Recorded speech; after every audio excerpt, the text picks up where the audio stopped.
엠마오 연구소. 있어. 나는 유명해질 수 없는 사람이야. 우승까지 했으면서 뭐. 그거 뭐 유명해요 그게. 뭐. 아니 이게 사실 원래는 이거를 네. 내가 컨텐츠용으로 물어보려고 했던 게 아니라 원래 좀 네. 일찍 물어보려고 했던 건데 네. 아 이거는 거절해도 괜찮아요. 내가 혹시 앞으로 말을 아예 편하게 해도 괜찮을까요 혹시? 아 그럼요, 편안하게 하세요. 혹시 이름 부르면서 막 편하게 얘기해도 아 돼요? 그럼요. 아, 진짜로? 나이가 제가 뭐 한참 어린데요. 한참 이거 컷이 하나 아니고. 하세요. 이거 하나 하세요. 목소리 몇? 나 89년생. 그거 89년생이면 한참이죠.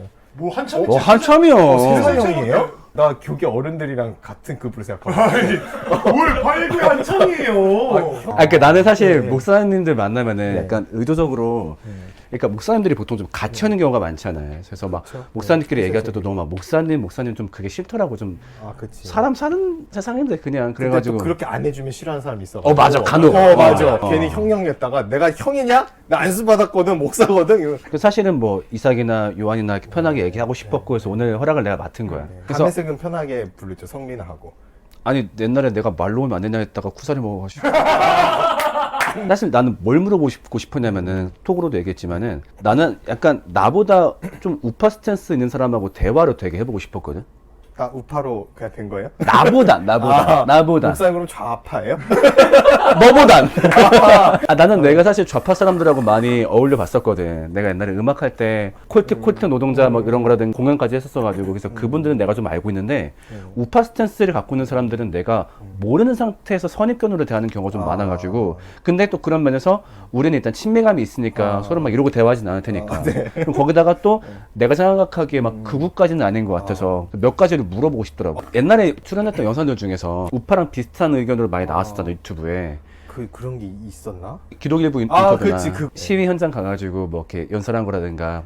제가 WCC 반대하는. 네, 그치. 맞아. 예. WCC에 대해서 좀 내가 물어볼게. 근데 네. 나는 사실 예. 솔직히 말하면 WCC를 난 전혀 몰라. 솔직히 말하면. 네. 내가 왜 모르냐면은 네. 사실 일반적으로 성도들이나 목사들이 뭐 하다못해 교회 생활을 하면서 WCC에 영향을 주고받을 일이 있나? 난 네. 솔직히 잘 모르겠거든. 그래서 이거를 그렇게까지 신경 쓸 문제인가라고 나는 생각하는데 네. 어쩌면 대부분 성도들이 나랑 비슷하게 본다고 생각을 그렇죠. 해. 잘 모르니까. 맞아요. 네. 그래서 거기에 대해서 WCC는 이런 점이 문제다라고 얘기를 해본다면. 뭐 행사를 많이 해요. 행사 때 쓰이는 돈이 아깝다는 거예요. 다 성도들 헌금이니까 재정 사용에 대한 부분도 투명하지 않고 두 번째는 신학적인 이유죠. 거기가 가지고 있는 신학적 스탠스가 너무 종교 다원주의적인 것도 포용하고 원래 기독교적 복음의 가치보다는 사회 참여 운동에만 너무 집중하는 그러면서 동시에 기독교 너무 개인 구원화되는 거에 대해서 문제다라고 컴플레인 하면서 정작 본인들은 불필요한 것들에 너무 많은 발언을 하고 행사를 하고 이런 것들에 대해서 성도들한테 이롭지가 않다.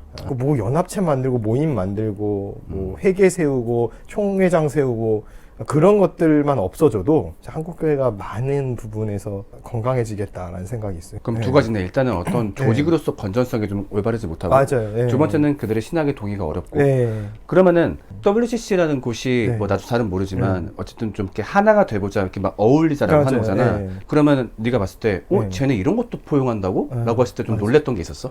대표적으로 그 7차 캔버라 총회 같은 경우에 정형경 교수가 지낸 초원제라든가 이런 것들은 이거는 기독교 신앙 전통과 너무 상이하게 다를 뿐만 아니라 이상스럽게까지 느껴질 수 있는 것들이 너무 많아요. 교리적인 부분에 있어서 오류가 될 만한 부분들을 서슴없이 했어요. 그런 것들을 하는 행사에 막대한 돈을 쓰고 또 부산 WCC 총회도 마찬가지였고 그러니까 그런 것들이 저는 굉장히 좀 부정적으로 보입니다. 네. 그러면은 나아가서 WCC를 뭐 예를 들면은 요한계시록에 등장하는 짐승이라고 표현한다든가 네. 아니면 뭐 세계를 전복하려는 일루미나티의 음모라든가 이제 그렇게 바라보는 사람들도 있거든. 그러기엔 너무 별 볼 일 없는데 그러니까 그런 스탠스까지 동의하진 않는 거지. 긍정적인 요인도 발견이 돼요. WCC 같은 경우에는 교회 연합운동, 일치운동을 통해서 사실 대화를 하려는 게 목적이었기 때문에 출발 의도가 나쁘다고 생각하진 않아요. 또 신학적 나눔이 있고 교제가 있었기 때문에 그러나 이미 그 동방종교회와 로마카톨릭 사이의 깊은 골은 해결되기 어렵고 또 국제적인 문제에 너무 많이 끼어들고 그렇지. 우리가 대답하기 어려운 부분들에 대해서 섣부르다라는 느낌을 좀 많이 받아요. 뭐 요한계시록에 나온 그런 거다라고 하는데 이거를 그렇게 이제 몰아붙이는 게 하나의 신앙 행위로서 정당화되고 있는 부분이 있어 보여요. 근데 그거 역시도 저는 조심해야 된다고 생각해요. 그런 거를 또 악용해요. 이게 WCC를 반대하는 또 다른 뭐 단체를 만들어요. 그 단체에서 또 회식해요. 또 뒤풀이하고 또 동거. 네. 사실 그런 것 때문에 약간 요한이가 오해됐던 것도 있던 것 같거든. 크죠. 응. 네. 그러니까 처음에 이제 홀리컴뱃 온다라고 했을 때 극우 인사라고 말하는 친구들이 있는 거야. 그러니까 근데 이렇게 만나서 대화해봤더니 그런 건 아니거든. 아주 이런 말 어떻게 생각할지 모르겠지만, 그러니까 그런 것들을 비판하는 사람들 중에서 논리적이고 이성적으로 비판하는 몇 안 되는 사람인 것 같아. 그러니까 보통 그걸 비판하는 사람들은 너무 흥분하거나 극단적으로 가거나 음모론까지 뒤집어 쓰거나 하다 보니까 거기 비판하는 대열에 조금만 합류를 해도 이 사람도 그쪽이겠구나 이렇게 바라봐 버리는 거지. 그럼 WCC 얘기는 그 넘어가고, 그러면 한국 기독교 안에서 좌파 기독교 혹은 좌파가 이런 문제들을 낳고 있다. 그 영상 중에 그 좌파 기독교에 대해서 한번 다뤘던 영상이 있던 걸로 기억을 하거든. 그렇죠. 막 그런 분도 있어. 막 한국 교회 안에 막 좌파 목사, 빨갱이 목사들이 있어가지고 한국 교회를 무너뜨린다. 아마 이 정도까지는 동의하진 않는 것 같고, 그렇지? 그거는 그거 좀 그러는 애가 누군지 알겠는데 그놈이 이단이라고 제가 지금 최근에 얘기하고 있거든요. 그런 스탠스까지는 아닌 거고. 그러면 한국 기독교 안에서 좀 잘못된 좌파 영향력을 이런 것 같다. 뭐가 있을까? 대표적인 사건이 세월호 사건이었는데요. 세월호의 아픔에 공감하는 건 지극히 합당하고 목회자로서 그래야 돼요. 그거를 뭐 그러지 말라 그러면은 거의 사이코패스죠. 근데 이제 뭐가 문제였냐면 신학적 오류까지도 그냥 넘어가자라는 식이 많았던 것 같아요. 제가 느끼기에는. 예를 들면은 십자가에 그 4월만 되면은 이제 부활절에 앞서서 노란 리본을 이렇게 다는 거예요. 추모하고 기억해야 되는 건 맞아요. 그러니까 예를 들어 성도들이 가슴에 노란 리본을 찬다든가 가방에 그런 이콘을 만들어서 상징하고 기념한다든가 이런 거를 너 좌파 아니야? 왜 그렇게 해라고 막는 건 문제가 있어요. 그건 개인의 자유고 자기의 신앙적 양심이기 때문에 하게 해줘야 돼요. 근데 십자가에 다는 거는 교회가 앞장서서 하는 건 저는 아니라고 생각하거든요. 리버럴한 목사님들은 그렇게 해요. 이게 추모고 공감이라고 얘기하는데 십자가는 그리스도의 구속의 상징이기 때문에 그 오리지널한 메시지 외에 다른 중의적인 상징적 의미를 첨가하거나 더하는 거는 저는 신학의 부재로 본 거예요. 그래서 그런 거는 하지 말아라 했는데 이거를 가지고 아픔에 공감하지 못한다라는 걸로 몰아붙이는 그런 또 프레임 전쟁으로 가더라고요. 그래서 좀 마음이 씁쓸했는데 그렇다고 또 거꾸로 이제 또 보수적인 사람들이 그냥 교인들 중에 노란 리본 하고 있으면은 당신 뭐 민주당 사람이에요 막 이러는데 그것도 좀 지나친 거예요. 그렇죠. 개인이 가지고 있는 어떤 생각과 사상을 통제하려 드는 거는 조금 위험하거든요. 그렇지. 신앙이라는 이름으로. 근데 이게 좌우에 다 있다는 거예요. 그래서 그렇지. 왜 특별히 왜 제가 좌파 목사님들이라고 막 이렇게 얘기했던 포인트들은 뭐였냐면은 안 그런 것 같이 말하면서 그렇게 얘기하니까 실망스러워서 그런 게 컸던 것 같아요. 이분들은 좀 다르겠거니. 정광훈 목사님 부류랑은 다를 줄 알았더니 라고 생각했던 사람들이 뭐야 이거 뭐 극우랑 반대되는 새로운 극좌 아니야? 이런 느낌들을 받았던 게 없지 않아 있었어요. 그래서 그걸 대응하겠다고 서초동 집회, 조국 수호 집회 간다고 버스 대절해서 교인들 데리고 가면은 태극기 집회 교인들 버스 대절해서 가는 거랑 뭐가 다르냐는 거죠. 양쪽 다를 뭐라고 하고 싶었던 건데 아무래도 사람들은 보고 싶은 시선에서만 보기 때문에 자기 입맛대로 보여지는 게 있었을 것 같아요. 그것도 그렇고 이제 요한을 취재했던 매체들도 좀 그렇게 활용하려고 좀 했던 것도 있는 것 같고. 그러니까 세월호 얘기가 공감 가는 것 중에 하나가 거기서 주기적으로 그 세월호 뭐 유가족과 함께하는 무슨 예배 막 하더라고. 근데 내가 그런 얘기 했었어. 저기다 예배란 단어를 붙여야 될까? 그러니까 예배는 우리가 분명히 하나님을 높이고 이 구원의 사실을 기뻐하는 순간인데 저걸 예배라고 보기는 그렇지 않을까? 그러니까 잘못됐다는 게 아니라 저 모임에다가 예배란 단어를 붙이는 게 조금 이해가 안 간다. 이렇게 얘기했다가 또 여기에 대해서 막 공감하지 않냐. 극우 됐네요. 그러니까 아니 공감하는데 그 예배란 단어 사용에 대해서 얘기하는 거다 이렇게만 돼도 또 최근에도 뭐가 싶냐면은 이건 내가 유튜브를 한번 깔려다가 말았었는데 이제 지금 얘기를 해보면은 김관성 목사님 알지? 김관성 목사님이 그러니까 명성교회에 설교를 하러 갔잖아. 그거를 비판하는 사람들이 있었는데 비판할 수 있어. 근데 평화나무나 그 언론사에서 그거를 이제 영상 뉴스로 만든 거야. 근데 영상 뉴스로 만들었는데 중간에다가 이렇게 농담조로 야 여러분 따라합니다. 돈이면 최고다 이렇게 한 거야. 근데 그 뒷얘기가 뭐냐면은 그러므로 그 돈을 갖고 남을 도와라. 힘내세요 이 말이 아니라 돈이 최고다. 돈으로 도와라 이 말을 한 거야. 근데 의도적으로 그 말만 떼가지고 마치 자기한테 헌금하라는 식으로 뉴스 기사를 만든 거야. 악마의 편집이네. 그래서 내가 평안하면 거기 아는 분이 있어서 얘기를 했거든. 이건 좀 아니지 않냐. 관성 목사님의 까는 거, 깔 수 있지. 찬반 여부는 다를 수 있으니까.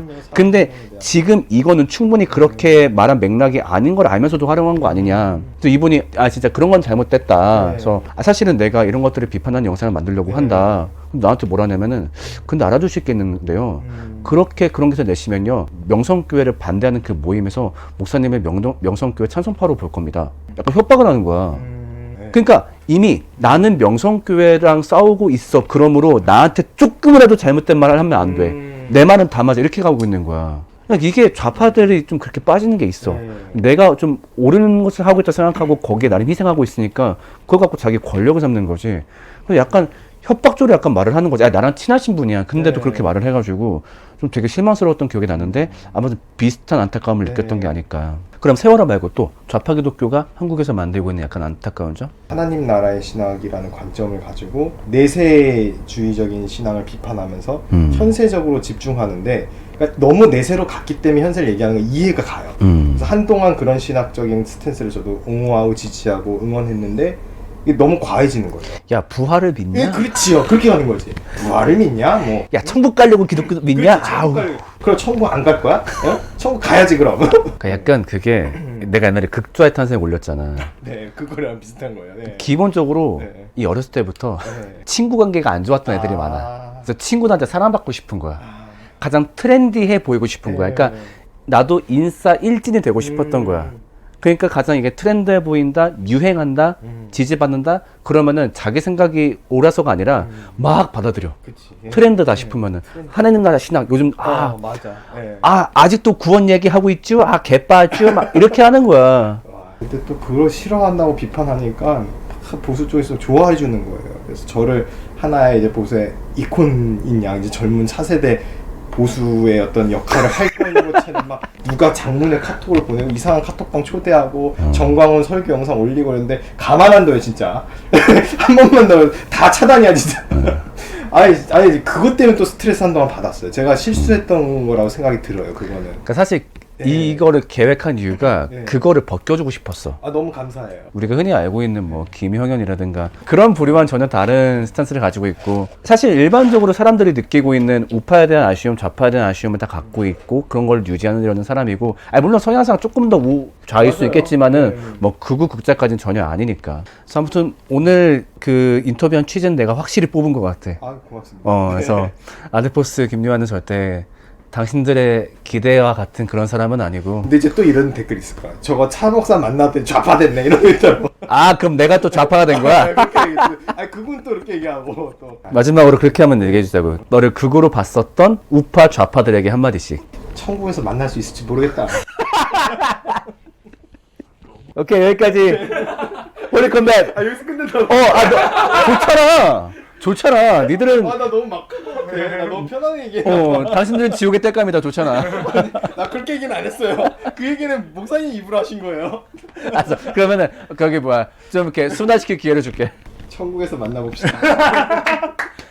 네, 홀리컴뱃 우승자 아데포스 인터뷰였습니다. 안녕. 감사합니다. 오케이. 엠마 연구소